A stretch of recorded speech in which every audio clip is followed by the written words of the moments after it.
హరే కృష్ణ.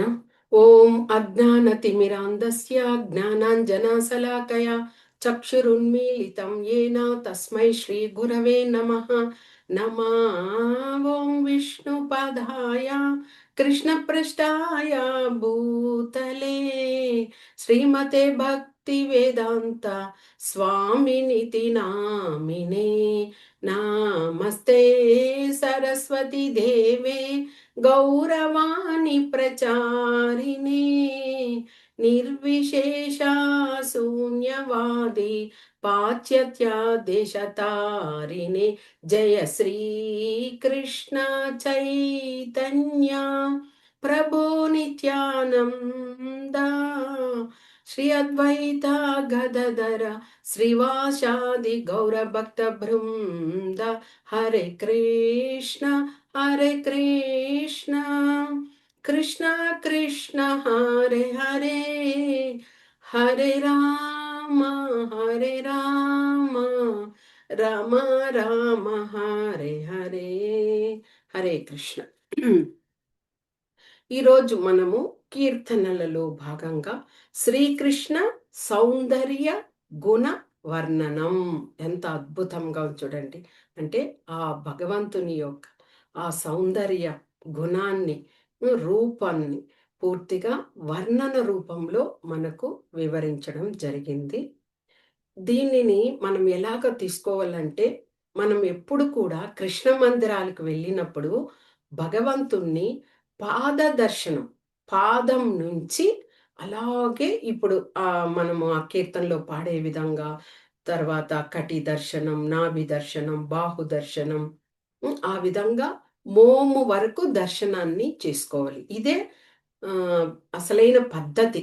మనం మందిరంకి వెళ్తే నేరుగా భగవంతుని చూస్తాం, అలా కాదు. పాద దర్శనం నుంచి మనము చూడాలి. అందుకే ఈ యొక్క వర్ణనను అద్భుతంగా ఈ కీర్తనలో చేస్తున్నారు.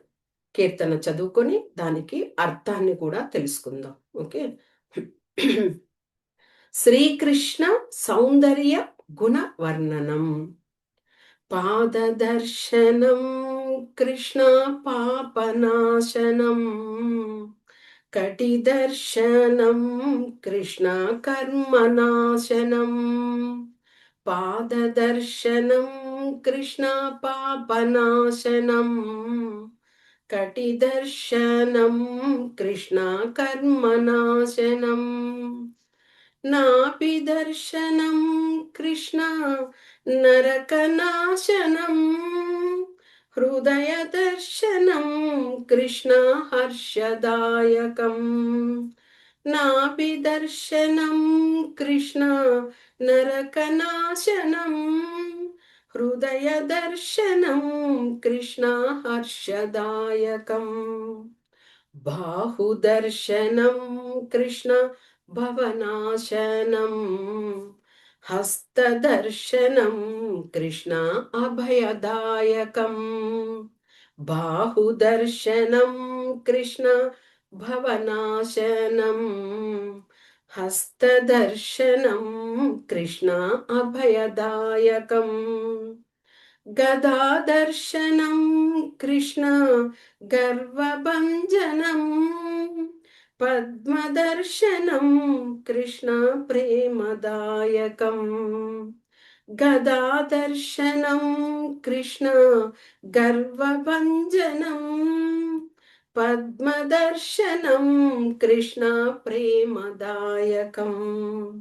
శంఖదర్శనం కృష్ణ శక్తిదాయకం, చక్రదర్శనం కృష్ణ జ్యోతిదాయకం. శంఖదర్శనం కృష్ణ శక్తిదాయకం, చక్రదర్శనం కృష్ణ జ్యోతిదాయకం.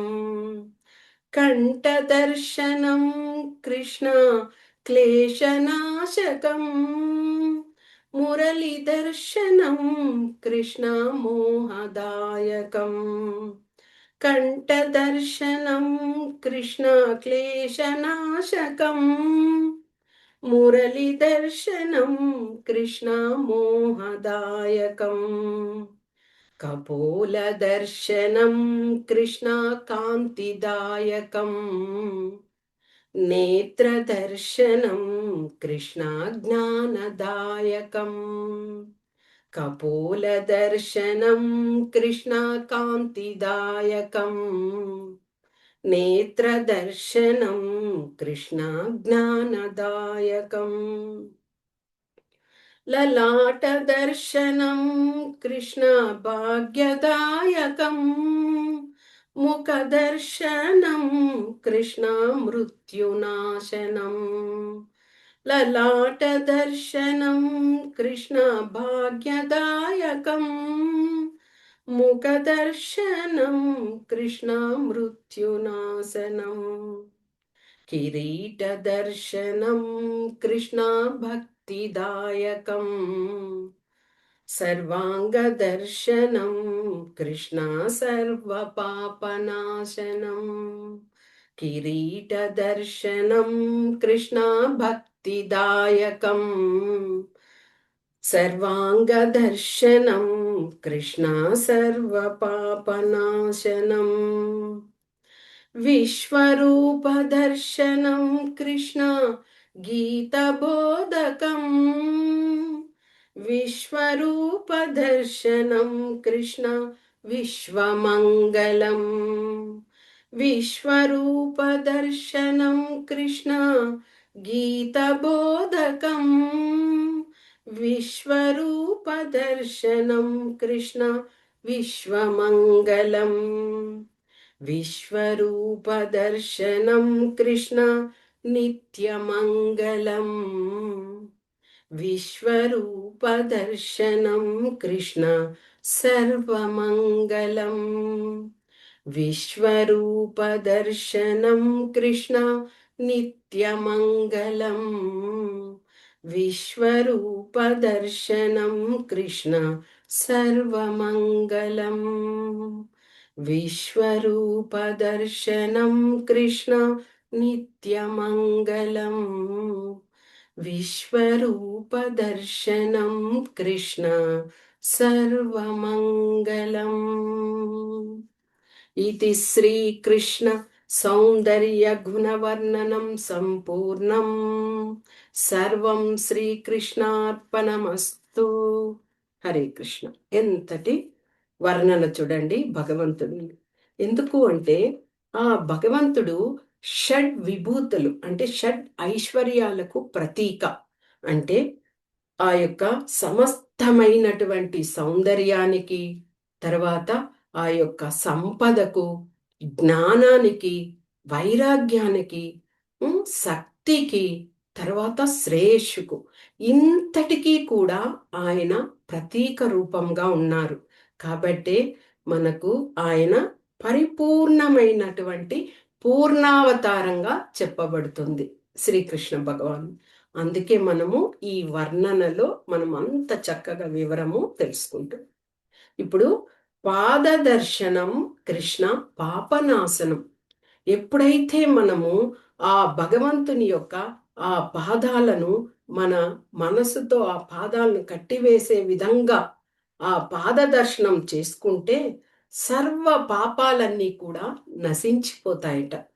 ఇక కటిదర్శనం కృష్ణ కర్మనాశనం.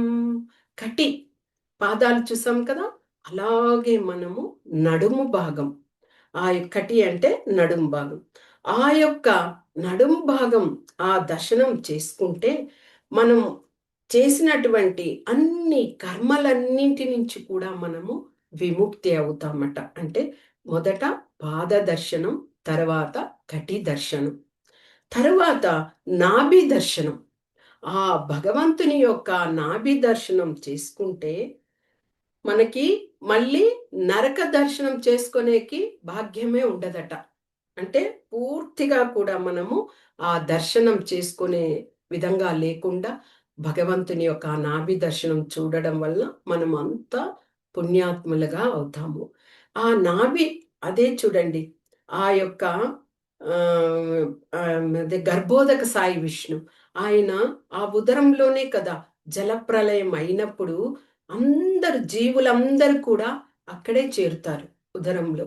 తరువాత ఆయన శ్వాస తీసుకున్నప్పుడు వెళ్ళిపోతారు. శ్వాస వదిలినప్పుడు మళ్ళీ ఆ యొక్క సృష్టి అనేది ప్రారంభమవుతుంది. అంటే ఆ నాభి దర్శనం అనేది మనకు ఆ మృత్యు నరకం నుంచి మనల్ని రక్షించేది అని ఉంది. ఇక హృదయ దర్శనం కృష్ణ హర్షదాయకం. ఆ భగవంతుని యొక్క హృదయం, ఆ హృదయ దర్శనం చేసుకుంటే మనకు ఎంతటి ఆనందదాయకంలో మునిగిపోతామట. అంటే ఆ హృదయము భగవంతుని యొక్క, మన అందరి హృదయంలో భగవంతుడు పరమాత్మై ఉన్నారు కదా. అలాంటి పరమాత్మ హృదయాన్ని మనం దర్శించినప్పుడు ఎంతో ఆనందాన్ని పొందుతాము. బాహుదర్శనం కృష్ణ భవనాశనం. బాహువులు భగవంతుని యొక్క ఆ భుజాలు, ఆ భుజ ఇవి ఉంటాయి కదా, ఆ భుజాలు మనము దర్శనం చేసుకున్నప్పుడు అన్ని భవబంధాల నుంచి మనము విముక్తులవుతామట. ఎంత మంచి విషయం చూడండి. అదే విధంగా హస్తదర్శనం కృష్ణ అభయదాయకం. ఆ భగవంతుని యొక్క హస్తం, ఆ భగవంతుని హస్తాన్ని మనము దర్శనం చేసుకుంటే మనకి ఆయన అభయప్రదాతగా ఉన్నారు. మనము గోవింద అదే శ్రీనివాసుని మందిరంలో చూడండి, ఆయన ఒక హస్తము క్రింద మోకాటి పైన ఆయన హస్తం ఉంచినట్లా ఉంటది. అంటే మనం ఎలాంటి కష్టంలో, బాధల్లో, ఎలాంటి దుఃఖ సాగరంలో మునిగి ఉంటే కూడా మిమ్మల్ని కడతేరుస్తాను అంటూ భగవంతుడు అభయహస్తం ఇస్తున్నారు. అదే విధంగా ఆ హస్త దర్శనం చేసుకున్నప్పుడు మనము పరిపూర్ణంగా భగవంతుని యొక్క అభయాన్ని పొందిన వాళ్ళము అవుతాము. ఇక గదా దర్శనం కృష్ణ గర్వభంజనం. భగవంతుని చేతిలో గద ఉంటది కదా. అంటే చతుర్భుజుడైనప్పుడు ఆ శంఖ, శంఖము, గద, తర్వాత పద్మము ఉంటది కదా. పద్మము, శంఖము, చక్రము, ఈ 4 ఉంటాయి. ఆ రూపంలో ఆయన్ని గదా దర్శనం, ఆ గదను ఆయన ఉంచుకొని ఉన్న ఆ దర్శనం చూసినప్పుడు మనలో ఉండే అహంకారం అంతా కూడా అలాగే తీసివేసే విధంగా మనము పవిత్రులవుతామట. అంటే గర్వ భంజనం, మనలో ఉండే ఆ గర్వాన్ని అంతటిని కూడా తొలగించే విధంగా ఇది అవుతది. ఇక పద్మదర్శనం. పద్మదర్శనం కృష్ణ ప్రేమదాయకం. భగవంతుని చేతిలో పద్మం కూడా ఉంటుంది. శంఖ, చక్ర, గద, పద్మం. ఆ పద్మ దర్శనం చేసుకుంటే కూడా మనము నిజమైన ప్రేమను పొందుతామట. అంటే భగవంతుడు కరుణామయుడు. నిత్యము ఎలాంటి వారికైనా ఆయన కరుణను ప్రసాదిస్తూ ఉంటారు. అలాంటి పద్మ దర్శనం తీసుకున్నప్పుడు ఇంకా మనము అంతటి ప్రేమదాయకంలో భగవంతుని నుండి ఆ ప్రేమను పొందుతాము. ఇక శంఖం. శంఖ దర్శనం కృష్ణ శక్తిదాయకం. శంఖం భగవంతుని యొక్క ఆ శంఖాన్ని దర్శనం చేసుకుంటే శక్తి ప్రదాయకం. మనలో ఎంతో ఉత్సాహాన్ని పొందుతాము. భగవంతుని నిత్యము ఆ శక్తి, మనకి ఆ చైతన్యం ఉండబట్టే మనము ఆ భగవంతుని నిత్యము కూడా పూజిస్తూ ఉంటాము. మరి ఆ శక్తి లేనప్పుడు మనకు భగవంతుణ్ణి మనం ఆరాధించేటప్పుడు మనకు అలాంటి శక్తిని కావాలనే కోరుకోవాలి. జ్ఞానాన్ని ఇవ్వాలి, శక్తిని ఇవ్వండి అనే కోరుకోవాలి. ఆ శక్తి ఉన్నప్పుడు మనము ఎన్ని సంవత్సరాలైనా భగవంతుని గురించి చక్కగా మనము ఆ యొక్క ఆనందాన్ని పొందవచ్చు. అందుకే శక్తి ఆ యొక్క శంఖాన్ని చేస్తే. ఇక చక్రదర్శనం కృష్ణ జ్యోతిదాయకం. చక్రదర్శనం భగవంతుని చేతిలో ఉన్న ఆ చక్రాన్ని మనం దర్శించుకుంటే జ్ఞానదాయకం. అంటే మనలో అవిద్య అంటే అజ్ఞానంతో కూడి ఉంటాం మనము. కాబట్టి అలాంటి అజ్ఞానాన్నంతా పోగొట్టి జ్ఞానవంతులవుతాము ఆ చక్ర దర్శనం వలన అని చెప్పవచ్చు. ఇక కంఠ దర్శనం కృష్ణ క్లేశనాశకం. భగవంతుని యొక్క ఆ కంఠ దర్శనము ఉమ్, ఎంత ఇదంటే భగవంతుని కంఠాన్ని శంఖంతో పోలుస్తారు. శంఖం ఏ ఆకారంలో ఉంటది? ఫస్ట్ పైన చాలా వెడల్పుగా ఉంటది, తర్వాత క్రింద రాను రాను ఆ శంఖం యొక్క ఆకారము తగ్గిపోయి ఉంటది. ఆ విధంగా భగవంతుని యొక్క కంఠం కూడా ఆ శంఖ రూపంలో ఉంటూ మనము దామోదర లీల ఆ తెలుసుకున్నాం. ఆ దామోదర లీలలో కూడా యశోదమ్మ ఆ కృష్ణ భగవాన్ని పట్టుకోవాలి అని పరిగెత్తినప్పుడు ఆయన అలాగే ఉచ్ఛ్వాస నిశ్వాసలతో పరిగెత్తినప్పుడు ఆయన కంఠంలో ఆయన వేసుకున్న యొక్క ఆ ఆభరణం కూడా అలాగే పైకి క్రిందకు ఆ ఇదవుతూ ఉన్నదట. అంటే ఆ కంఠము అంత ఇదిగా శంఖం ఆకారంలో ఉంటది. అలాంటి ఉమ్, ఆయన యొక్క కంఠ దర్శనం చేసుకుంటే మనకి అన్ని క్లేశాల నుంచి, మనం అన్ని బాధల నుంచి విముక్తి అయిన వాళ్ళము అవుతాము.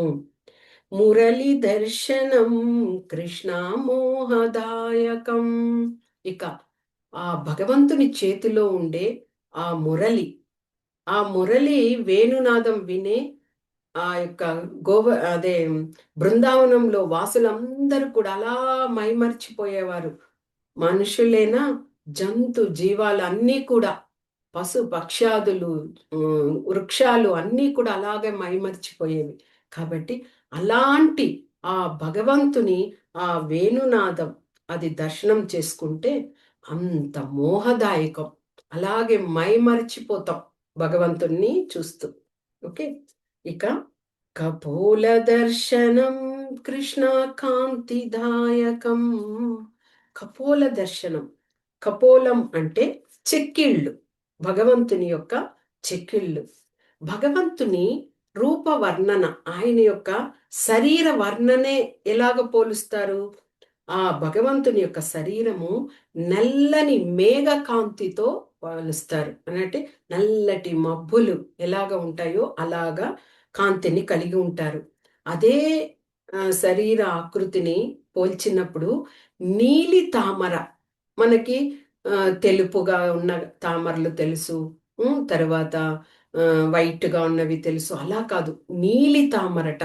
ఆ బృందావనంలో భగవంతుడు ఆ వనాలలో అంతా స్నేహితులతో వెళ్ళి ఆయన ఆ జల క్రీడల్లో వాటిల్లో ఉన్నప్పుడు అప్పుడు ఎన్నో వందల రకాల తామరలు ఉండేవట. మనకు తెలిస్తే ఒక 5 రకాలు 4 రకాలు. అలాంటి కలర్లో నీలి వర్ణంలో కూడా తామర ఉండేది.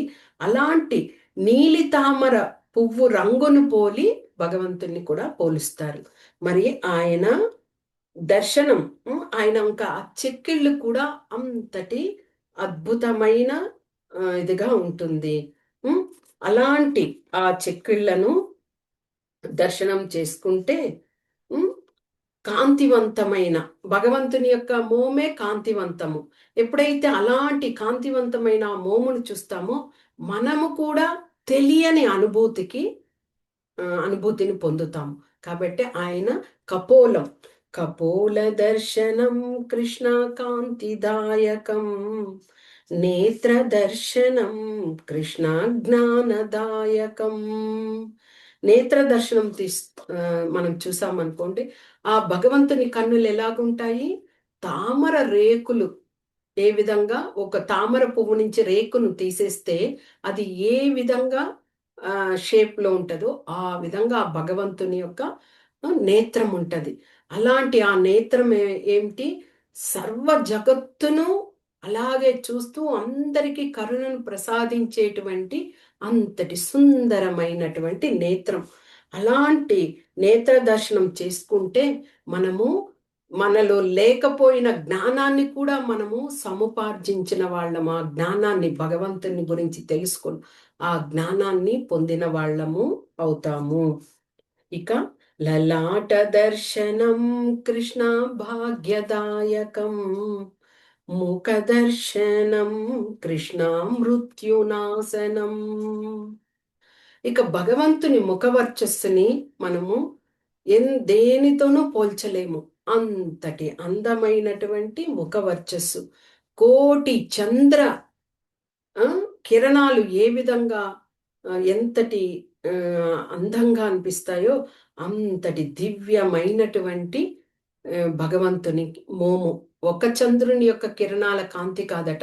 1000 చంద్రుల కిరణాల కాంతి ఎలాగ ప్రసరిస్తూ ఉంటే ఎంత అద్భుతంగా ఉంటుందో, ఆ విధంగా ఆ భగవంతుని ముఖ వర్చస్సు ఆ విధంగా ఉంటది.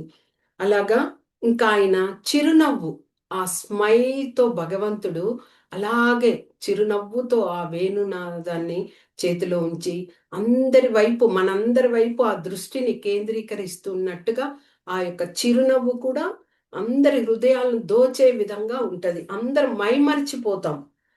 అదే ఇక్కడ ముఖ దర్శనం కృష్ణ మృత్యునాశనం. ఇక అలాంటి ముఖ దర్శనాన్ని మనము దర్శించుకున్నప్పుడు ఏమవుతుంది? మృత్యువును కూడా జయించినట్లేట. అంటే పుట్టిన వారికి మరణం తప్పదు అంటారు. కానీ అలాగా మనం మరణించకుండా ఉంటామా అంటే కాదు. ఆ భగవంతుని ఆ యొక్క ముఖ వర్చస్సును, ఆయన నామాన్ని తలుస్తూ, తలుస్తూ మనము ఇంకా ఎక్కువ రోజులు భగవంతుని గురించి తలుచుకునే విధంగా మనకి భగవంతుడు ఆ కరుణనిస్తాడు. అదే ఆ యొక్క మృత్యువుని జయించినట్లు కదా! పోయే మనకి మృత్యు వస్తే కూడా ఇంకా భగవంతుని యొక్క నామాన్ని జపిస్తూ ఆనందంతో ఉంటాం కాబట్టి పక్కకు ఇంకా కాస్త ఎక్కువగా అయిన విధంగా అవుతది. అది మృత్యువును జయించినట్లు. ఇంకా కిరీట దర్శనం కృష్ణ భక్తిదాయకం సర్వాంగ దర్శనం కృష్ణ సర్వ పాపనాశనం. ఇది కూడా చూడండి ఎంత అద్భుతంగా మనకి వివరించి ఉన్నారు. ఆ భగవంతుని యొక్క కిరీట దర్శనం. కిరీట దర్శనం. భగవంతుడు ఆ యొక్క కిరీటాన్ని ధరించి ఉంటారు. ఆ కిరీటంలో ఇంకా ఏమి పూర్తిగా నెమలి పించాన్ని కూడా ధరించి ఉంటారు. అంతటి అద్భుతమైన ఆ కిరీటంలో ఆ నెమలి పించం కూడా ఎంతో అదృష్టంతో ఉన్నది కదా! భగవంతుడు ఆ నెమలి పించాన్ని కూడా తన కిరీటంలో ధరింపజేసుకుంటారు. అలాంటి ఆ భగవంతుని యొక్క కిరీట దర్శనం చేస్తే మనము నిత్యమైన, ఆనందమైన, తృప్తికరమైనటువంటి హ్మ్, భక్తిమయాన్ని పొందుతామంట. అంటే భక్తిని పొందుతాం. ఇంకా అదే భక్తే కదా మనకి జీవితంలో సార్థకత. అలాంటి భక్తిని మనము ఆ భగవంతుని యొక్క కిరీటాన్ని మనం దర్శనం చేసుకున్నప్పుడు ఆ భక్తిలో మునిగిపోయి అంతటి ఆనందాన్ని పొందుతాము. ఇంకా సర్వాంగ దర్శనం కృష్ణ సర్వపాప నాశనం. ఇంకా పూర్తిగా పాదాల నుంచి పాదమస్తకం అంటారు కదా! పాదాల నుంచి మనము ఆ మోముని చూసాము. ఇక కిరీటం వరకు చేరుకున్నాం. అలాగా పూర్తిగా చూసినప్పుడు ఏమయింది మనకి సర్వ పాపాలన్నీ కూడా నశించిపోతాయి. ఆ విధంగా పూర్తిగా మనము ఆ భగవంతుని యొక్క సర్వాంగ దర్శనాన్ని చూడడం వల్ల అన్ని పాపాలన్నింటిని కూడా నశించు విధంగా అవుతుంది. ఇంకా విశ్వరూప దర్శనం కృష్ణ గీత బోధకం. విశ్వరూప సందర్శనం. మనకి భగవంతుడు భగవద్గీతలో అర్జునునికి ఆ విశ్వరూప సందర్శనాన్ని తెలియజేశారు. ఆ విధంగా ఎక్కడైనా మనం ఆ విశ్వరూప సందర్శనాన్ని కానీ దర్శించుకోగలిగినట్లయితే, అలాంటి భగవంతుని రూపాన్ని దర్శించుకుంటే మనకి హ్మ్. కృష్ణ భగవానుడు అర్జునునికి గీతను ఉపదేశించారు కదా! ఆ గీతని పూర్తిగా మనము ఆ విజ్ఞానాన్ని పూర్తిగా మనము తెలుసుకున్న వాళ్ళమవుతామట. అంటే చూడండి కురుక్షేత్రము, ఆ ప్రదేశాలకి మనం తీర్థయాత్రలకు వెళ్తే కూడా అక్కడ విశ్వరూపంతో భగవంతుని యొక్క విగ్రహం ఉంటది. అలాంటిది మనము అదృష్టం ఉండి మనం ఆ విధంగా దర్శించుకుంటే ఆ విశ్వరూప దర్శనము, ఇంకా మనము గీతను పూర్తిగా మనము అవగాహన చేసుకున్న వాళ్ళం అవుతామట. ఇక విశ్వరూప దర్శనం కృష్ణ విశ్వమంగళం. ఇక ఆ విధంగా ఆ భగవంతుని విశ్వరూపం చూడడం వల్ల భగవంతుడు పూర్తిగా ఈ విశ్వానికంతా కూడా ప్రతీక కదా! అలాంటి భగవంతుణ్ణి ఆ విధంగా చూడడము ఒక శుభప్రదంగా మనకు అవుతుందట. అంటే ఏది కూడా మంచి కార్యం భగవంతుని ఆ విశ్వరూపంలో చూడడం వల్ల ప్రతీది కూడా మంచి విషయంగా, శుభప్రదంగా ఉంటుంది అని. ఇక విశ్వరూప దర్శనం కృష్ణ నిత్యమంగళం, విశ్వరూప దర్శనం కృష్ణ సర్వమంగళం.